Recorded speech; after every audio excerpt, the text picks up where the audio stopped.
앉으시겠습니다. 다시 한번 우리 주께서 사랑하시는 아름빛교회 소중한 성도님들 주의 이름으로 축복합니다. 여러분의 이번 한 주도 하나님의 은혜와 도우심 또 평강 속에 영위되시기를 다시 한번 축원드립니다. 에스라서 느헤미야서 저희 말씀을 이어가고 있는데요. 하나님께서 선사해 주시는 회복에 대한 내용이 에스라 느헤미야 전체에 들어있다. 제가 말씀을 드렸습니다. 어떤 회복들이 나오는가 보면요. 이들이 포로되었던 땅에서 돌아오죠. 그것도 회복일 수 있겠습니다. 그리고 이들이 예전에 살았던 그 예루살렘 성벽이 완전히 허물어졌는데 그 성벽을 중수하는 내용이 또 느헤미야에 등장합니다. 그것도 회복일 수 있겠습니다. 그리고 또 하나 완전히 파괴되었던 성전을 또 재건하는 내용이 에스라서에 등장을 합니다. 그건 역시 하나님이 주시는 회복일 수 있겠습니다. 자, 회복이라는 말의 우리 국어사전적 정의는 이렇습니다. 원래의 상태로 돌이키거나 원래의 상태를 되찾음이라고 되어 있습니다. 그게 회복이죠. 하나님께서는 하나님의 백성들에게 언제나 이 회복의 역사를 일으켜 주시기를 하나님은 원하십니다. 저와 여러분도 하나님 앞에 살아오면서 하나님께서 은혜 가운데 저와 여러분의 삶을 다시 한번 소생시키시고 북돋으셔서 이렇게 회복해되는 그런 경험을 하면서 우리가 여기까지 걸어왔습니다. 그래서 오늘 에스라서 느헤미야서에 나오는 포로에서 귀환하거나 또 성벽을 중수하거나 성전을 재건하는 것, 그 모든 것들이 회복인데요. 오늘 우리가 읽었던 에스라 3장 1절부터 7절 사이의 내용은 더 결정적인 아주 중요한 회복 한 가지를 우리에게 이야기해 주고 있습니다. 그것은 뭐냐면 하나님 백성의 예배 회복에 대해서 다루어 주고 있어요. 자, 6절 말씀 자막으로 부탁드렸는데요. 같이 한번 읽어보겠습니다. 시작. 일곱째 달 초하루부터 비로소 여호와께 번제를 드렸으나 그때에 여호와의 성전 지대는 미쳐 놓지 못한지라. 자, 아랫줄에 보면 여호와의 성전 지대, 완전히 무너져 내렸던 그 성전의 기초조차도 지금은 놓지 못한 상태에 있었다. 그럼에도 불구하고 이들이 일곱째 달 초하루부터 여호와 하나님께 번제를, 불로 태워서 드리는 제사거든요, 여호와께 예배를 드리게 되었다. 그런 내용이 오늘 1절부터 6절까지 7절까지 이렇게 나오고 있습니다. 그래서 이런 것입니다. 하나님께서는 눈에 보이는 가시적인 공간이죠. 그 성전이 세워지기 전에 그들이 그것을 위해서 고레스 칙령을 통해서 그들의 고향 땅으로 돌아왔지만 그 성전이 세워지기 전에, 눈에 보이는 예배당이 그 성전이 세워지기 전에 이들의 예배가 회복되기를 원하셨습니다. 그 예배 회복을 기점으로 해서 이제 성전의 재건 공사가 들어가는 그런 장면으로 이렇게 성경이 우리의 눈길을 이렇게 끌어주고 있는 것이죠. 그래서 제가 우리 가장 먼저 아름빛교회 귀한 성도님들 한 분 한 분과 우리 모든 예배 공동체 여러분들과 꼭 함께 꿈꾸고 싶은 게 있습니다. 그것은 뭐냐 하면 영원히 살아나는 예배 공동체 함께 세워가면 좋겠습니다. 어떤 성도가 이 자리로 나오든지 간에 그 영혼의 하나님의 회복이 필요할 텐데 하나님께서 선사해 주시는 그 회복은 예배의 회복에서부터 시작이 되니 찾아오는 이 예배당의 문턱을 드나드는 모든 성도님들께서 누구 하나 예외 없이 하나님께서 온 마음으로 전심으로 예배할 때 하나님께서 불어넣어 주시는 그 온전한 생명과 그 충만함을 맛보면서 일상의 회복까지 이어져가는 그러한 은혜의 공동체 우리 함께 세워가면 참 좋겠습니다. 하나님의 그 성전을 재건하고 성벽을 다시 중수하는 그 모든 회복 이전에 예배의 회복이 오늘 말씀에 강조되고 있다, 그렇게 말씀드리고 싶고요. 그래서 이렇게 오늘 본문을 꼼꼼히 살펴보면 어떤 내용이 좀 많이 등장하냐 하면요, 좀 지나칠 정도로, 과하다 싶을 정도로 이러한 예배를 이러하게 드렸다, 이런 내용들이 매우 소상하게, 좀 불필요할 정도로 소상하게 소개되고 있어요. 그리고 어떤 또 단어와 표현이 반복되냐 하면 드렸다 혹은 드리다 라는 표현이 반복되고 있어요. 그러니까 눈에 보이는 성전의 회복, 또 성벽의 건축보다도 하나님께서는 온 마음으로 예배하는 그 예배의 회복을 원하셨고, 또 이스라엘 백성들은 그러한 방식으로 반응하여서 그런 어떤 눈에 보이는 회복 이전에 그들의 영혼의 회복, 예배의 회복을 지금 추구하고 있다. 그것을 우리가 이 말씀을 통해서 확인하게 되는 거죠. 자, 1절부터 그럼 이 예배 회복에 담긴 의미가 무엇인지 좀 꼼꼼하게 살펴보겠습니다. 1절 말씀 같이 한번 읽어볼게요. 시작. 이스라엘 자손이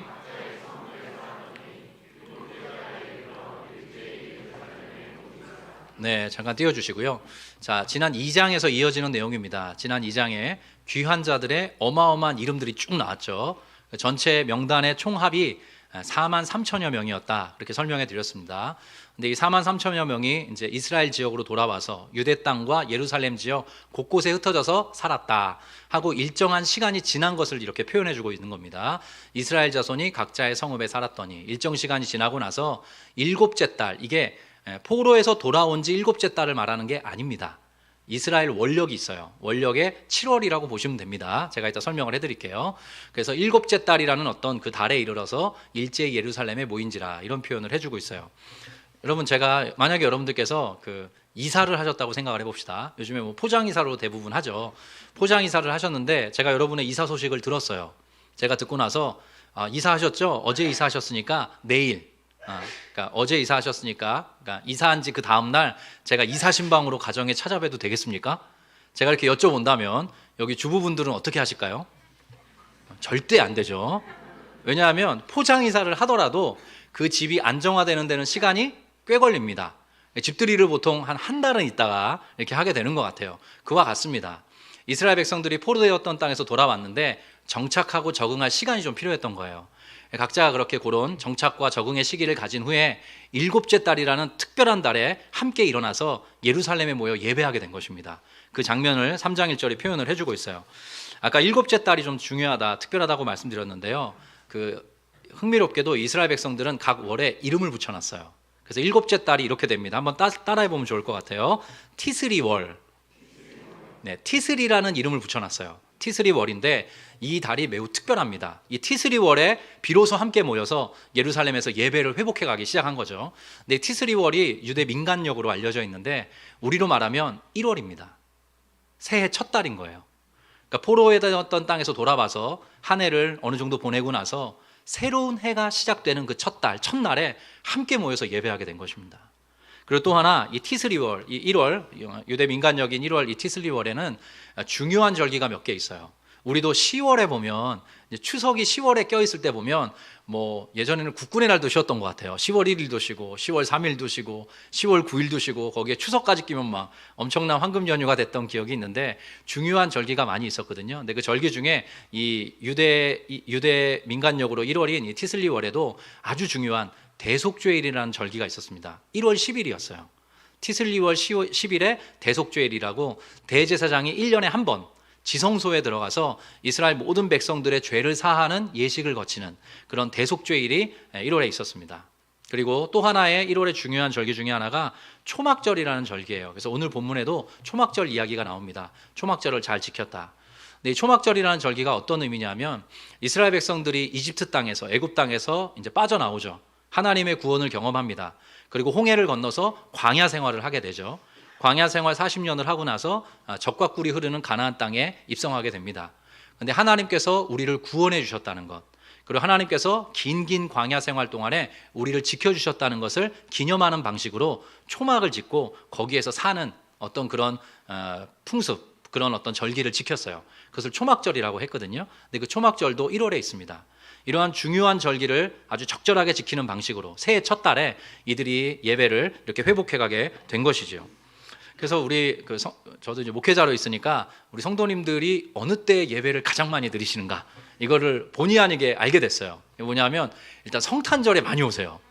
성탄절에 거의 빠지는 분이 안 계시고 부활주일에 또 많이 오시고 추수감사주일에 정말 많이 오세요. 그리고 가장 많이 오시는 경우가 1월 1일입니다.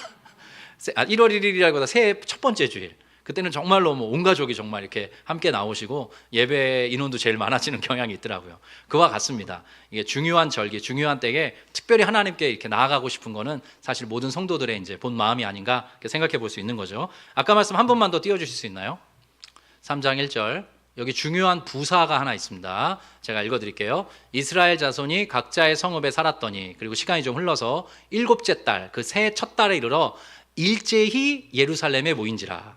자, 어떤 단어를 제가 좀 힘주었죠? 일제히입니다. 근데 저 단어가 없어도 문장이 상관없어요. 빼면 이렇게 됩니다. 일곱째 달에 이르러 예루살렘에 모인지라 해도 상관이 없거든요. 근데 일제히라고 성경 기자가 유독 강조한 표현을 저기에 집어넣고 있습니다. 일제히. 내려주시고요.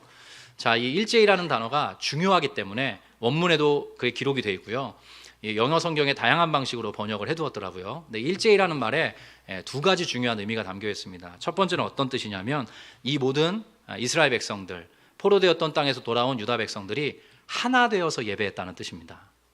하나 되어서 비로소 이제 함께 하나로 모여서 하나로 딱 뭉쳐서 예배하게 되었다. 공동체 전체가 온전히 하나 되어서 하나님 앞에 예배하게 되었다는 말을 이렇게 표현해주고 있는 거예요. 그래서 영어 성경 중에 ESV 성경이라는 성경이 있는데요. 그 번역본은 이렇게 이야기합니다. As one man, 한 사람처럼이란 뜻이에요. 그 모든 공동체, 4만여 명 되는 그 모든 공동체가 마치 한 사람처럼 한 마음으로 하나 되어서 예배했다. 이렇게 지금 성경 기자가 일러주고 있습니다. 그리고 또 하나, 이 일제히라는 표현은 이런 뜻을 갖고 있기도 해요. 자원해서, 자발적으로, 기꺼이라는 의미이기도 합니다. 일제히 예루살렘에 모인지라 라는 표현 속에 감추어져 있는 그 일제히라는 말의 의미는 기쁨으로, 자발적으로, 자원해서, 누가 억지로 등 떠민 게 아니라 매우 한 마음으로, 기쁜 마음으로 하나 되어서 자원하는 마음으로 가서 함께 예배드리게 되었다. 그 말을 이렇게 일제히라는 단어로 강조해주고 있는 거죠. 그래서 여러분 가만히 살펴보십시오. 저도 하나님이 주시는 그런 회복을 참 많이 경험했거든요.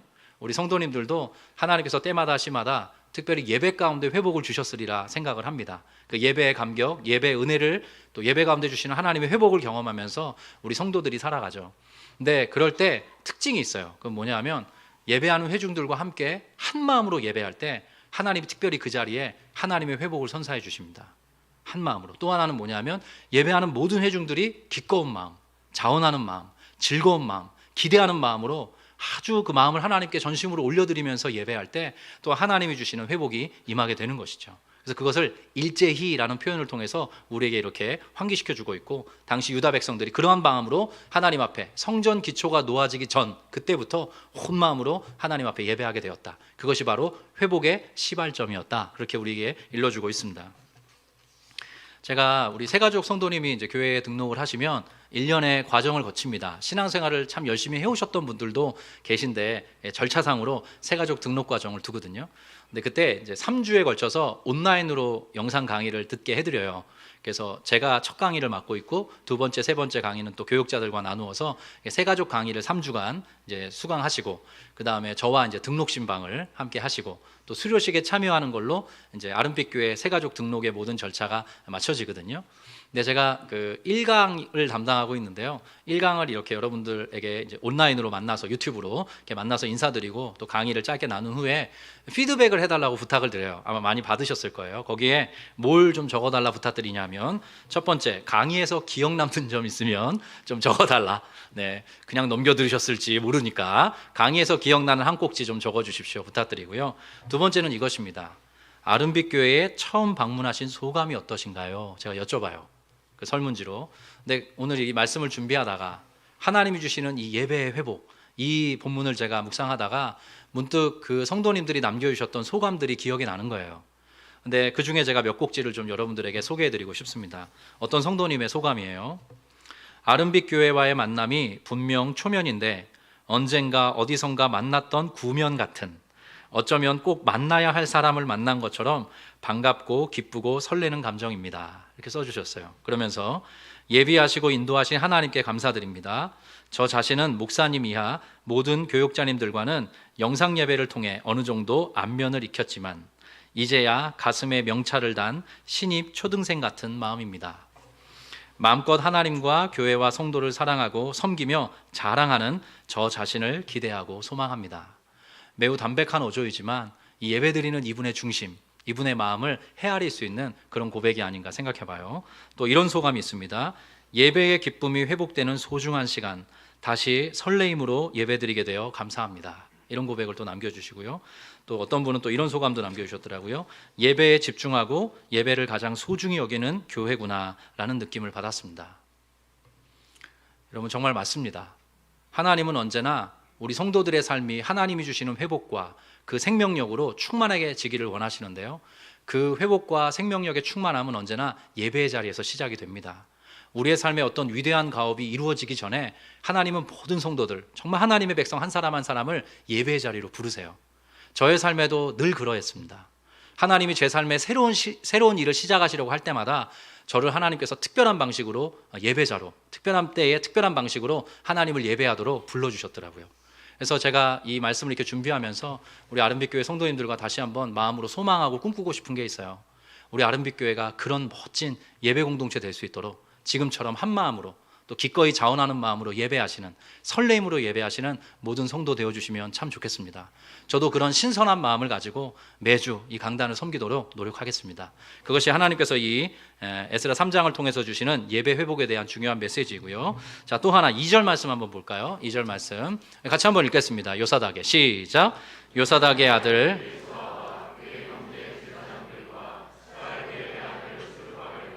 그의 형제들이 다 일어나 이스라엘 하나님의 제단을 만들고 하나님의 사람 모세의 율법에 기록된 대로 번제를 그 위에서 드리려 할세. 자, 앞으로 잠깐 넘겨주실까요? 이제 1절에 이어지는 2절 말씀인데 좀 특이합니다. 여기도 인명이 나오는데 잘 보십시오.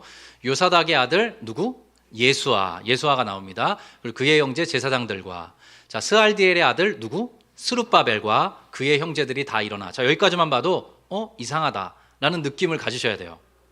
왜 그렇죠? 이게 지난주의 순서와 다릅니다. 여러분, 지난주에는 스룹바벨이 예수아보다 먼저 나왔었어요. 스룹바벨이 먼저 나오고 그 다음이 예수아였거든요. 순서상 가장 중요한 리더십. 그래서 스룹바벨이 정치적 리더십이라고 얘기했습니다. 왕족 출신이고 유대 총독이었어요. 그리고 예수아는 제사장인데 지난 2장에서는 스룹바벨이 나오고 예수아가 나왔는데 오늘 말씀해 보면 여기는 예수아와 그의 형제 제사장들이 먼저 거론되고 그 다음에 정치 지도자라고 할 수 있는 스룹바벨과 그의 형제들에 대한 이야기가 등장하고 있습니다. 성경은 언제나 사람의 이름을 열거할 때 중요도에 따라 쓴다는 그 말씀 드렸죠. 그래서 이 에스라 3장의 말씀은 하나님께 올려드리는 예배의 회복, 예배하는 공동체로서의 회복을 지금 드러내주고 있기 때문에 예수아라는 이 제사장의 이름이 앞에 나오는 것입니다. 그 뒤쪽 좀 넘겨주실까요? 여기 보면 또 중요한 말이 나옵니다. 이스라엘 하나님의 제단을 만들고, 자, 그 다음에 또 중요한 표현이 나와요. 뭐라고 나오냐면 하나님의 사람 모세의 율법에 기록한 대로 번제를 그 위에서 드리려 할세, 이렇게 나오거든요. 그러니까 성경을 읽어가다가 이런 데서 딱 물음표를 찍으셔야 돼요. 뭐냐면 하나님의 제단을 만들고 번제를 그 위에서 드리려 할세, 이렇게 해도 문장이 상관이 없어요. 근데 굳이 성경 기자가 하나님의 사람 모세의 율법에 기록한 대로 번제를 드리려 했다, 이렇게 기록하고 있는 거예요. 그러니까 이게 무슨 뜻이냐면 여러분 잘 아시다시피 모세 오경을 통해서 하나님께서 이러이러한 방식으로 예배할 것을 이스라엘 백성들한테 이야기했어요. 예배도 일종의 격식과 절차와 과정, 형식이 있습니다. 근데 굳이 오늘 에스라서 성경 기자가 그러한 하나님의 사람 모세에게 기록한 대로, 알려주신 대로, 모세가 기록한 대로 이들이 번제를, 예배를 드리기 시작했다라고 성경이 기록하고 있는 이유는 무엇이냐면 이들이 그 전에 그렇게 하지 않았다는 뜻입니다. 하나님께서 일러주신 절차, 방식, 형식을 따르지 않고 내키는 대로 그냥 설렁설렁, 그냥 자기 소견에 오른 대로 하나님을 대충대충 예배했다는 뜻이에요. 그래서 그것으로부터의 회복을 지금 이들이 기다리고 있기 때문에, 기대하고 있기 때문에 일전에 하나님의 사람 모세에게 일러주신 그 방식대로 이들이 그 형식과 절차를 아주 마음 담아서 잘 지키면서 이들이 예배하게 되었다, 이렇게 성경이 일러주고 있는 거죠. 제가 여러분들께 질문 하나 해보겠습니다. 대답을 해보십시오. 여러분, 마음이 중요합니까? 표현하는 형식이 중요합니까? 제가 방금 모세의 율법에 기록한 대로라고 힌트를 드렸는데, 자, 한 번 더. 마음이 중요합니까? 마음이 중요합니까? 눈에 보이는 형식이 중요합니까? 둘 다 맞습니다. 사실 둘 다가 맞습니다. 왜냐하면 잘 보십시오. 형식이 무너졌다는 건요, 마음도 사라졌다는 뜻이에요. 마음이 사라졌는데 형식만 번듯하게 남아있는 걸 바리새적이다, 위선적이다, 혹은 가식적이다, 이렇게 이야기를 하는 거예요. 실제로 그렇게 되기가 대단히 어렵습니다. 마음이 사라지면 형식도 무너져 내리게 되어 있어요. 이들이 그랬던 것입니다. 그래서 하나님 앞에 징계받고 포로 생활을 하다가 이제 돌이켜서 하나님이 그 땅으로 돌아오게 하셔서 그 자리에서 예배하게 되었으니 이들의 마음이 어땠겠습니까? 그래, 우리에게 이러이러한 방식으로 예배하라고, 이러이러한 방식으로 나와 너희가 만나기를 원한다고 하나님이 분명히 말씀해 주셨지, 그 말씀 따라 예배하자. 그 하나님께서 정해주신 그 약속과 절차와 형식을 따라 우리가 온 마음을 담아 예배하도록 하자. 그러한 식으로 결단했던 것입니다. 제가 그 코로나가 아주 심했을 때 저희 목회자들도 대면 예배를 못 간 적이 있어요. 3.1교회 때도 그랬고 분당우리 교회에서 재작년에 그 분립을 준비할 때도 그랬었습니다. 좀 심할 때는 교육자들도 순환 근무를 했었어요. 저도 온라인 예배를 드려봤다는 거 아닙니까? 근데 어렵더라고요. 정말 현장에서 주는 것과는 너무 다른 거예요. 거의 내 자신과의 싸움 같은 그런 느낌을 받아요. 일단 집중이 전혀 안 되더라고요. 그리고 자꾸 졸립고 졸립고 복장도 진짜 이게 갖춰 입기가 사실 쉽지가 않고 조금 사람이 늘 편해지려고 하는 그런 습성이 있는 것 같아요. 자꾸만 휴대폰에 눈이 가고 자꾸만 딴 생각이 떠오르고 아니면 멍하게 있고 온라인 예배 사실 쉽지 않죠. 그래서 사실은 그 온라인 예배를 지금도 이제 온라인 예배 드리는 분 계실 텐데 더 마음을 담으셔야 돼요. 더 순서 하나하나 그 형식이 우리의 마음을 잘 담아낼 수 있도록 형식 그 순서 하나하나에 집중하셔야 돼요. 여러분 예배도 일련의 형식이 있습니다. 여러분을 괴롭히려고 예배 형식이 이렇게 있는 게 아니라요. 그 형식 하나하나에 여러분이 어떠한 마음을 담으셔야 되는지를 일러드리는 거예요. 그 형식이 여러분이 어떤 마음으로 지금 예배하셔야 되는지를 사실 가이드해 드리는 겁니다. 예배 시작 전 15분 전에 오셔서 함께 찬양하면 좋겠다라고 권면드리고 있습니다. 그래서 많은 분들이 오셔서 이른 시간부터 예배하죠. 여러분 앉자마자 하나님 생각이 대본에 납니까? 그렇게 되지 않아요.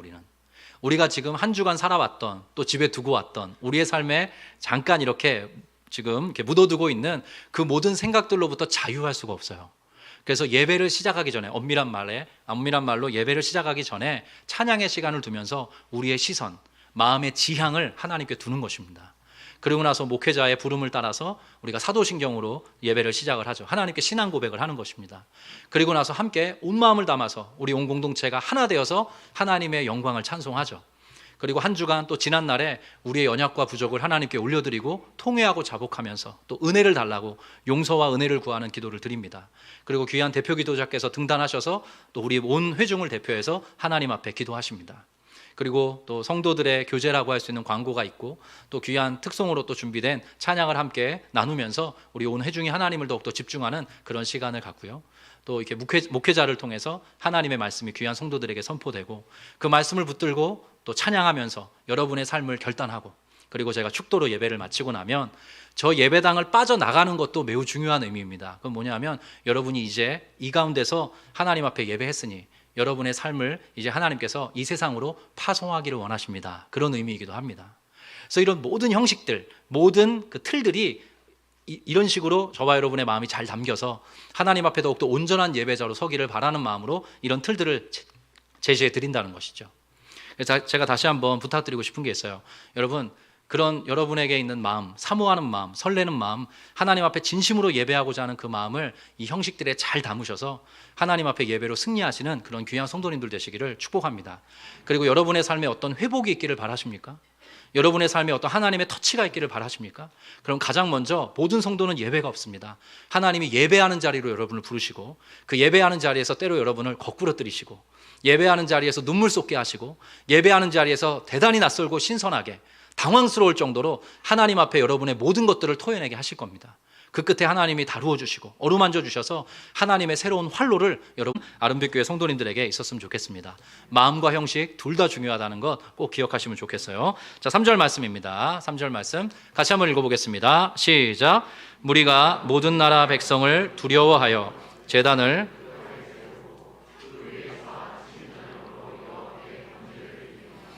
제단을 그 터에 세우고 그 위에서 아침 저녁으로 이제 여호와 하나님께 예배하게 되었다. 이렇게 기록하고 있는데요. 중요한 수식어가 또 문장 첫 부분에 나옵니다. 무리가 그 포로에서 돌아온 이스라엘 백성들이죠. 그들이 모든 나라 백성을 두려워하여서 제단을 그 터에 세웠다. 이렇게 성경이 이야기하고 있어요. 이들에게 놀랍게도 두려움이 있었습니다. 근데 그 두려움이 어떤 거였냐면 주변 사람들로 인한 두려움이었어요. 내려주시고요. 저를 잠깐 봐주시겠습니까? 여러분 한번 상상해 보십시오. 자, 이들이 몇십 년 전에 나라가 망하는 아픔을 겪었습니다. 그리고 그들의 상당수가 거의 대부분이 바벨론으로 포로로 붙잡혀가게 되었어요. 남아있던 백성들은 구심점이 없었기 때문에 유력자들이 없었기 때문에 뿔뿔이 흩어졌습니다. 수십 년의 시간, 70년의 시간이 흐르고 하나님께서 고레스 왕이라는 특별한 사람을 일으키셔서 칙령을 베풀게 하시고 그리고 그들이 고향 땅으로 돌아오게 했습니다. 돌아오도록 만들었죠. 그 뒤에 하나님께서 섭리하셨는데 그들이 돌아와서 이제 뚝딱뚝딱 모여서 다시 도시를 만들고 모여 사는 성읍들을 정돈한 다음에 예배드리기 시작한 것입니다. 그리고 무언가 성전을 건축하겠다라는 조서를 갖고 있었기 때문에 그들의 꿈과 기대가 이제 주변 사람들에게 다 퍼지게 됐던 거죠. 근데 이 주변 사람들도 다 알고 있어요. 이들이 솔로몬 왕의 후예인 것을. 자, 솔로몬 왕 때 이들이 얼마나 기세등등한 나라였습니까? 어마어마한 성전을 지어놓고 주변에 많은 사람들이 솔로몬 왕을 아련하기를 원했던 그런 정말 위대한 나라로서의 면모를 갖고 있었어요. 근데 그들이 완전히 패망한 다음 아닙니까? 그리고 포로 생활하다가 이들이 다시 돌아오게 된 거예요. 자, 주변 사람들이 아주 환대하는, 아주 이들을 기대하고 축복하는 마음으로 바라봤을까요? 대단히 의심 어린 눈빛으로 바라보고 대단히 불편한 방식으로 이들의 어떤 모습들을 주목했을까요? 후자이겠죠. 후자이겠죠. 주변 사람들이 그렇게 녹록하게 이들을 환대해 주지 않았던 겁니다. 그래서 이들이 비록 돌아왔지만 이때 돌아온 인원이 4만여 명이라고 지난주 말씀드렸는데, 학자들의 연구에 따르면 그 당시 바벨론 땅 전역에 흩어졌던 유대 백성들, 포로들의 인구가 200만 명 안팎이었을 거라고 봐요. 자, 200만 명이 흩어져 있는데 그 중에 고작 4만여 명이 돌아온 것입니다. 얼마나 힘이 약하겠습니까?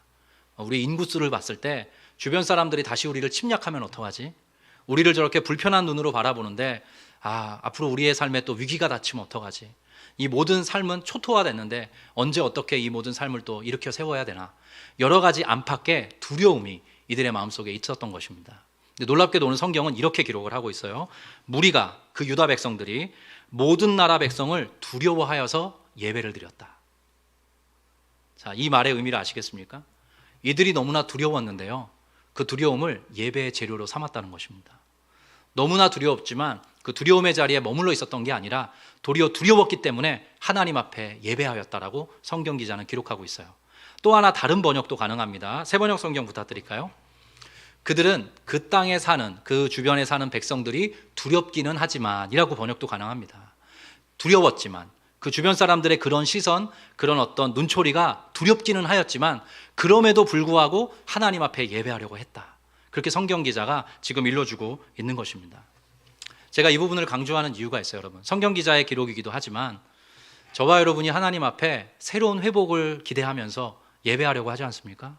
그때 마치 꼬리표처럼 따라오는 게 있는데요, 그게 두려움입니다. 온전한 예배자로 설 수 있도록 우리가 정말로 그렇게 하나님 앞에 세워지기를 바라는 마음으로 예배하는데 그때마다 두려움이 가만두지 않는 거예요.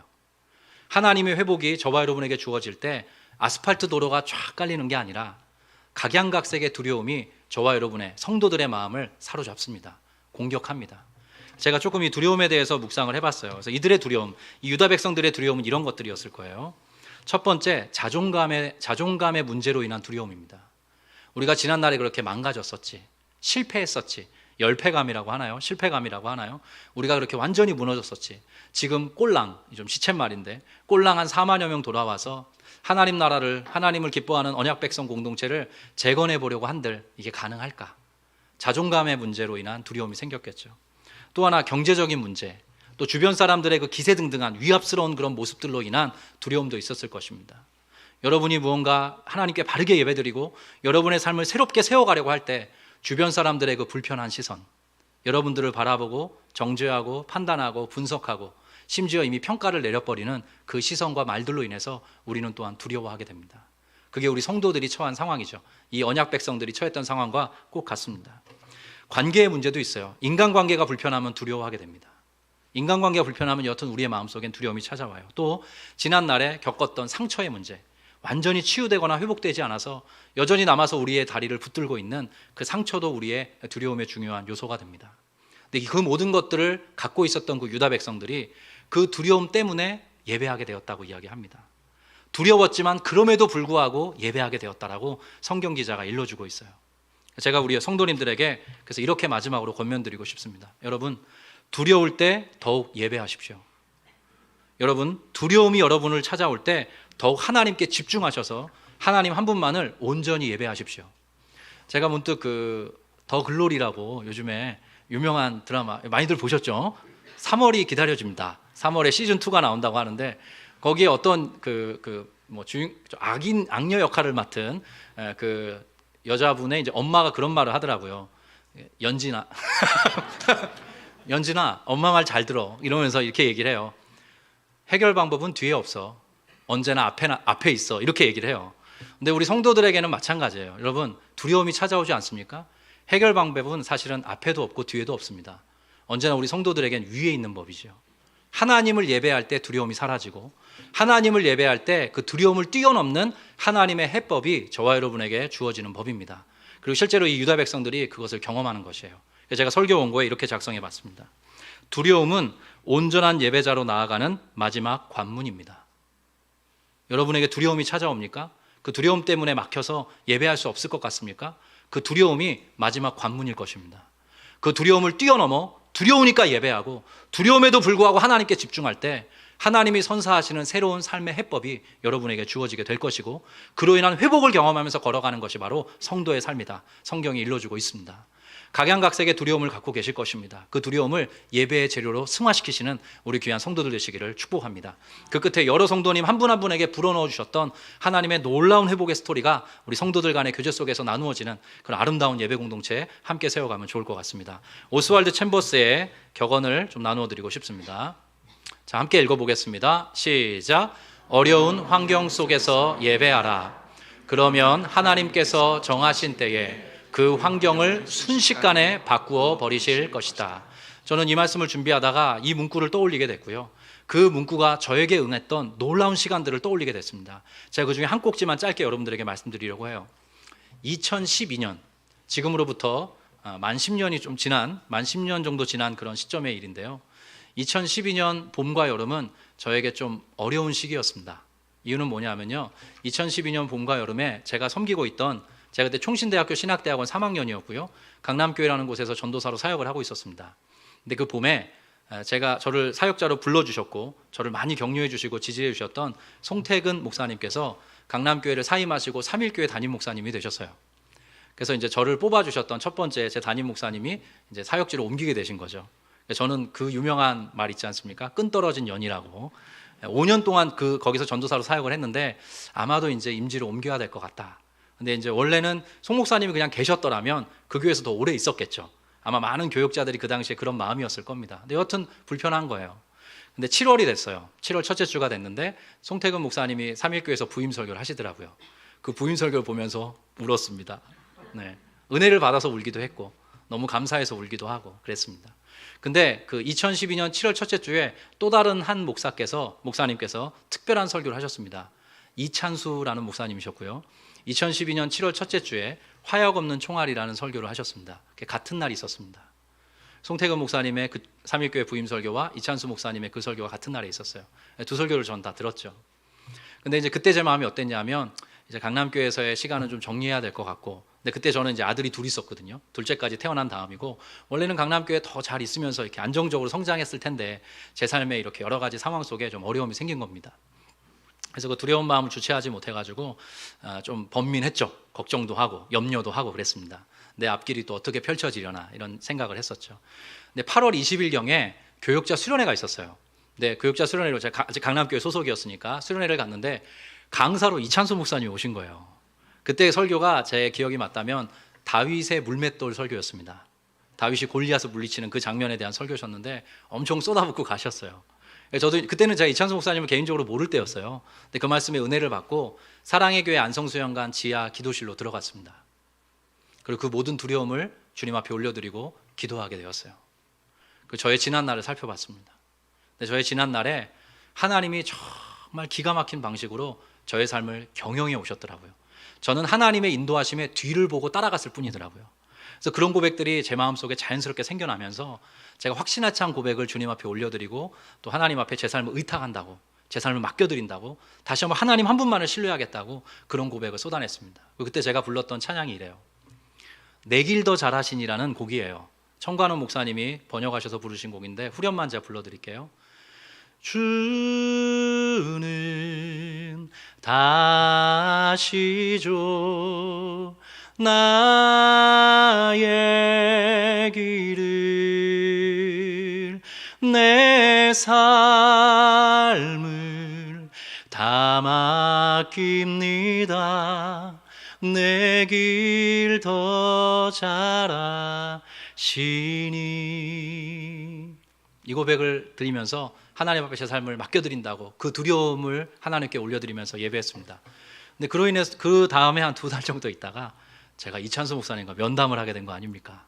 그리고 1만 성도 파송운동 첫 해, 그걸 준비했던 2013년 그 첫 해에 그 본부에서 일하는 교역자로 부름을 받게 됐습니다.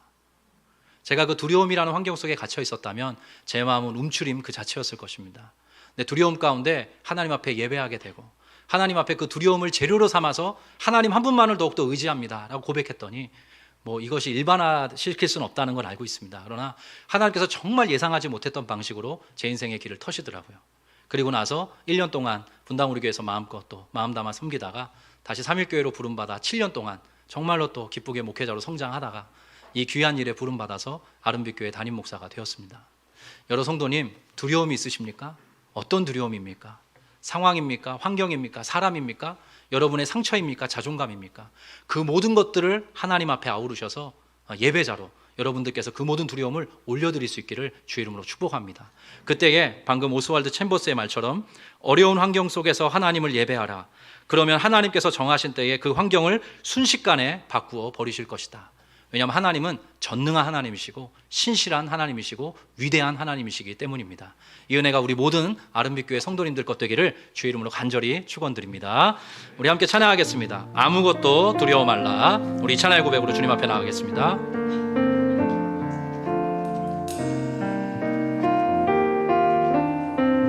아무것도 두려워 말라. 아무것도 두려워 말라. 주 나의 하나님이 지켜주시네. 놀라지 말라. 놀라지 마라. 겁내지 마라. 겁내지 마라. 주님 나를 지켜주시네. 주님 나를 지켜주시네. 우리 처음부터 한 번 더 고백합니다. 아무것도 두려워 말라. 아무것도 두려워 말라. 주 나의 하나님이 지켜주시네. 놀라지 말라. 놀라지 마라. 겁내지 마라. 겁내지 마라. 주님 나를 지켜주시네. 주님 나를 지켜주시네. 우리의 두려움을 주님께 의탁합니다. 내 마음이 힘에 겨워. 내 맘이 힘에 겨워 지칠지라. 주님 나를 지켜주십니다. 주님 나를 지켜주시네. 세상의 험한 풍파, 세상의 험한 풍파 몰아칠 때도 주님 나를 지켜주시네. 주님 나를 지켜주시네. 우리 주님께 전심으로 고백합니다. 주님을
들고 한번 기도하기 원합니다. 여러분, 무슨 일로 두려워하고 계십니까? 두려움은 온전한 예배자로 나아가는 마지막 관문입니다. 그 두려움 가운데 주님을 의지하고 주님을 바라보고 하늘에 계신 그 하나님을 주목하게 될 때 저와 여러분의 삶에 하나님이 선사해 주시는, 전능한 하나님께서 제공해 주시는 회복과 기적이 나타나게 될 것입니다. 그 은혜를 의지하여서, 그 약속을 의지하여서 이 시간 하나님께 우리의 모든 삶 올려드리길 원하고요. 또 하나, 우리 아름빛교회를 위해서 기도하기 원합니다. 아름빛교회가 정말로 예배가 살아있는 교회 될 수 있도록 도와주십시오. 예배 가운데 영혼들이 치유되고 회복되어서 두려움이 떠나가고 하나님을 향한 신뢰가 회복되는 그런 예배의 자리가 될 수 있게 해달라고, 아름빛교회 가운데 은혜를 베풀어 달라고 이 시간 이 모든 말씀을 아울러서 주여 한번 외치고 합심하여 함께 기도하겠습니다. 주여, 하나님 아버지 은혜와 사랑에 감사합니다. 여러 가지 염려와 걱정과 근심과 불안과 두려움이 우리 성도님들의 삶에 있습니다. 그 모든 어둠 장막들을 제거하여 주시옵시고 하늘의 하나님께서 선사해 주시는 놀라운 회복과 소성, 밝은 빛 가운데로 우리 성도님들의 걸음을 인도해 주시기를 간절히 바라고 소망합니다. 하나님이 전능하신 분이시라는 것, 하나님이 귀한 분이시라는 것, 하나님이 위대한 분이시라는 것, 하나님이 놀라운 분이시라는 것, 우리 성도님 다시 한번 예배 가운데 뜨겁게 경험할 수 있도록 하나님 아버지 함께해 주시기를 간절히 바라고 소망합니다. 두려움이 우리가 온전한 예배자로 나아가는 데 있어서 마지막 관문이라는 걸 다시 한번 경험하게 됩니다. 두려움이 떠나가게 하여 주시옵소서. 하나님이 주시는 영혼의 소성을 경험할 수 있도록 주여 인도하여 주시옵소서. 우리의 생명이 사망의 음침한 골짜기에 다닐지라도 애를 두려워하지 않는 것은 주께서 나와 함께 하시기 때문이라. 주의 지팡이와 막대기가 우리를 안위하시나이다. 그 약속의 말씀 그대로 우리 성도들 삶에 소성과 회복의 역사를 나타내 주시기를 간절히 바라고 소망합니다. 하나님 또한 아버지 기도합니다. 우리 아름빛교회를 통하여서 우리 영혼들이 살아나는 소성교회는 놀라운 예배 역사가 있기를 간절히 바라고 소망합니다. 여러 가지 상처와 아픔과 인생의 한계들을 가지고 주님 앞에 나와 눈물 뿌리는 성도들이 여기 있습니다. 하나님 머리와 나서하여 주시고 그 심령 가운데 찾아가 주셔서 하나님의 아버지 되심을 나타내 보여주시고 다시 한번 살아간 소망을 얻게 주시기를 간절히 바라고 소망합니다. 그러한 예배 얻으시는 세워질 수 있도록 간섭하여 주시옵소서.